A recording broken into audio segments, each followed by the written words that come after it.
একবার এক নামাজে ওনার নাতিদেরকে নিয়ে হাজির হলেন, হাসান হুসাইন রাদিয়াল্লাহু আনহুমাকে নিয়ে। তো নামাজের এক সিজদায় বিশ্বনবী এমন লম্বা সময় সিজদায় পড়ে রইলেন, মাথা আর উঠান না।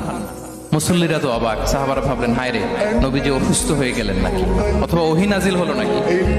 নামাজ শেষে সাহাবারা জিজ্ঞেস করলেন, ইয়া রাসূলুল্লাহ, আপনি কি অসুস্থ হয়েছেন নাকি ওহী নাজিল হচ্ছিল? এত লম্বা সিজদা দিতে তো কখন দেখি নাই। বিশ্বনবী বললেন, না না, কুল্লুন যালিকা লাম ইয়াকুন, কোনটাই না, বরং ওয়ালাকিন্নাবনি ইরতাহালানি, আমার নানা ভাই হাসান হুসাইন সিজদারত অবস্থায় আমার পিঠের উপরে উঠে বসেছিল।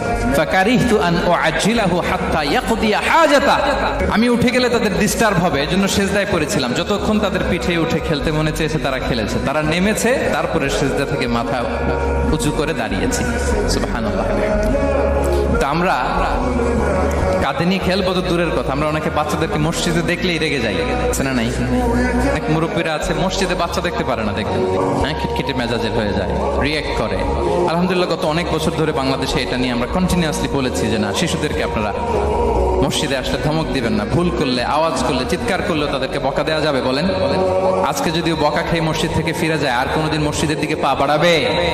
ও যাবে ক্লাবে, হ্যাঁ, ও যাবে গানের কনসার্টে, আর ফেরাতে পারবেন মসজিদে? আর আসবে না, খবরদার।